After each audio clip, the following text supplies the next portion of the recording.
Rais wa Marekani Donald Trump amezitaka Ukraine na Urusi kuanza mazungumzo ya amani mara moja, akionya kuwa kuendelea kwa vita hivyo kunaweza kusababisha vita vikuu vya tatu vya dunia.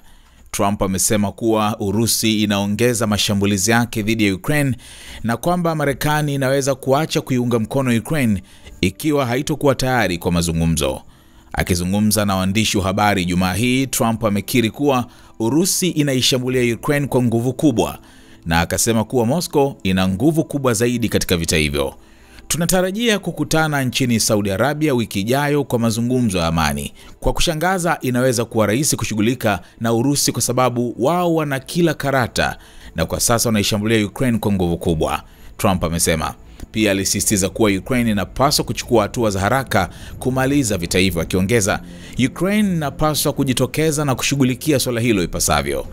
Alipoulizwa kwa nini Marekani haijapeleka mifumo zaidi ya ulinzi wa anga kwa Ukraine, Trump alisema kuwa anahitaji kujua ikiwa Ukraine iko tayari kwa mazungumzo ya amani. Lazima nijue kuwa wanataka kufikia makubaliano ya amani. Ikiwa hawataki, basi tutajiondoa kwa sababu tunataka vita hivi vikome, amesema. Aliongeza kuwa Marekani imebeba mzigo mkubwa wa kifedha katika vita hivyo ikilinganishwa na Ulaya, akisema tumetumia dola bilioni 350 wakati Ulaya imetoa dola bilioni 100. Ulaya inapaswa kuchangia kiasi sawa au hata zaidi ya sisi. Trump alielezea wasiwasi wake mkubwa kuwa kuzidi kwa mgogoro huu kunaweza kusababisha vita vya dunia. Kama hatutotatua swala hili, inaweza kusababisha vita vikuu vya tatu vya dunia, alionya. Licha ya wasiwasi huo, Trump anaamini kuwa pande zote mbili zinatamani amani na kwamba diplomasia ya moja kwa moja inahitajika. Ameeleza kuwa utawala wake umewasiliana na viongozi wa dunia kama vile Rais wa Ufaransa Emmanuel Macron, Waziri Mkuu wa Uingereza Keir Starmer na Katibu Mkuu wa NATO ili kushinikiza mazungumzo ya amani. Trump alithibitisha kuwa maafisa wa Marekani akiwemo Waziri wa Mambo ya Nje Marco Rubio na ujumbe wa Ukraine watakutana Saudi Arabia wiki ijayo ili kujaribu kuweka msingi wa makubaliano ya usitishaji mapigano. Yeah, no, I believe him. I think we're doing very well with Russia. But right now they're bombing the hell out of Ukraine, and I'm finding it more difficult, frankly, to deal with Ukraine. And they don't have the cards. They don't have the cards. As you know, we're meeting in Saudi Arabia on sometime next week, early.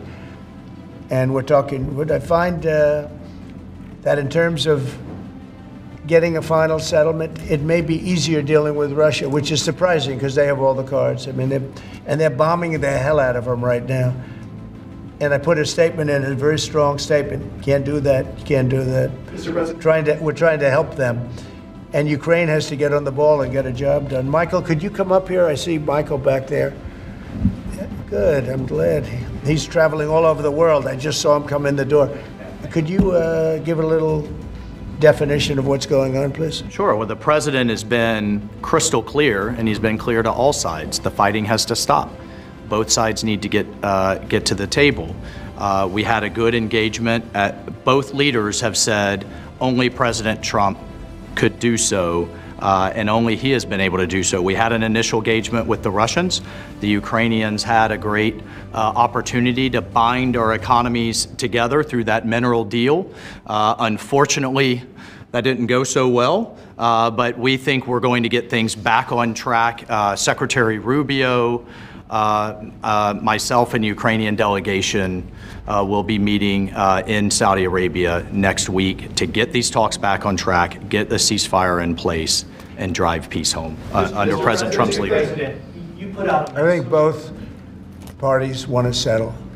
I think if I wasn't president, this war would have had no chance of settlement, zero chance.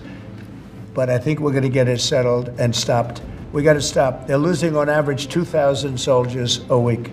That's a lot of soldiers. Do you agree, Peter? It's a lot of soldiers on both sides, I agree. Do you, Mr. President, think that Vladimir Putin is taking advantage of the U.S. pause right now on intelligence and military aid to Ukraine? No, I actually think he's doing what anybody else would do. I think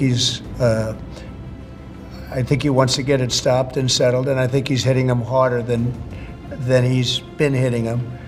And I think probably anybody in that position would be doing that right now. He wants to get it ended, and I think Ukraine wants to get it ended, but I don't see it's crazy. They're taking tremendous punishment. I don't quite get it, but I suspect, Michael, he probably wants to get it ended.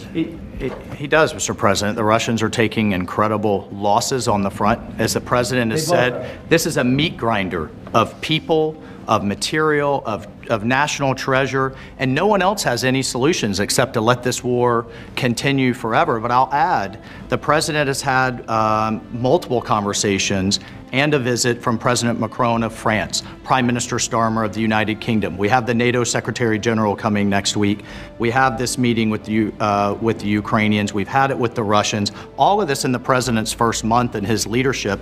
We will engage in the shuttle diplomacy, and we will continue to use his leadership and what leverage we have to get both sides of the peace table. It's not going to be easy, but President Trump... This war should have never happened. It would have never happened if I were president, but it did happen. So a lot of other things shouldn't have happened, too.